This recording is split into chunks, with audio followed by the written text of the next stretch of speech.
nyuma y'iminsi atangaje ko u Rwanda ruri mu bihugu bizataramirwamo ibitaramo bye bya Retro Tour, Diamond Platnumz yongeye gukomeza kuzamura amatsiko y'abakunzi b'umuziki atangaza ko azaririmbira i Kigali, aho yifashishije indirimbo Pom Pom yakoranye na Bruce Melody na Joel Brown mu mashusho ateguza iki gitaramo.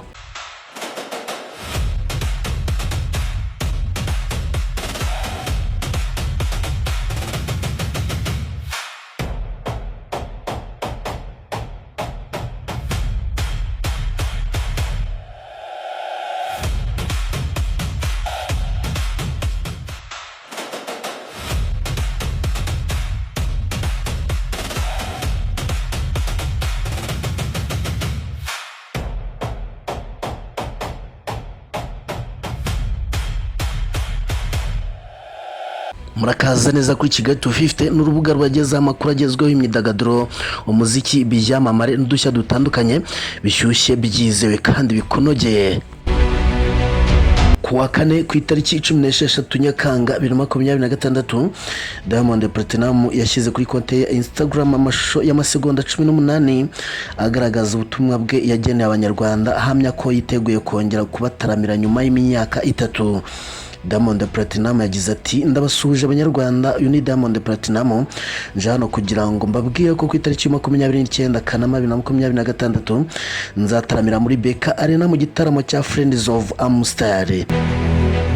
Ikintu cyafashe benshi nuko aya mashusho yakoreshejemo indirimbo Pom Pom, imwe mu ndirimbo nshya yakoranye na Bruce Melody hamwe na Brown Joel.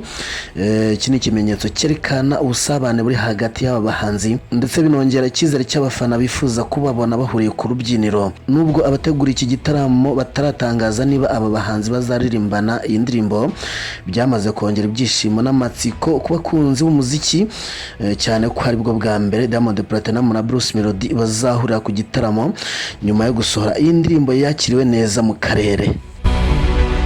Mu gitaramo cya Friends of Amstel, Diamond Platnumz azafatanya n'umuhanzi Neri Ngabo na Ishkevin, mu gihe abazavanga imiziki bazaba barimo DJ Muhano ndetse na Etania, umwe mu ba DJ bagezweho muri Uganda. Iki gitaramo kandi kizayoborwa na Rocky Try afatanyije n'umunyarwenya Michael Sengazi, kizabera muri parking ya Beka Arena ku itariki 29 Kanama 2026.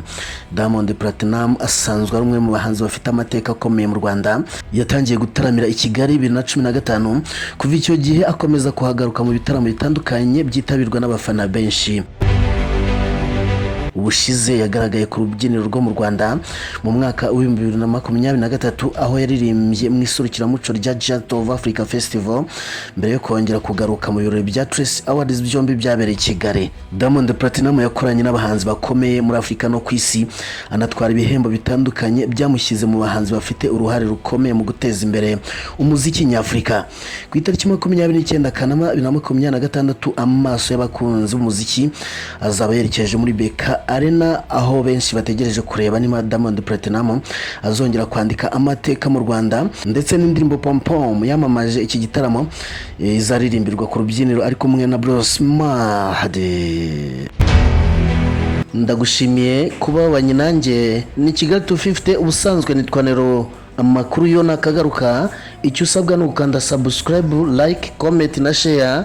Niwagirwe kandi gukanda no kunzogera kugira ngo aya makuru ajya kugeraho mu bambere. Mwifurije kugubwa neza.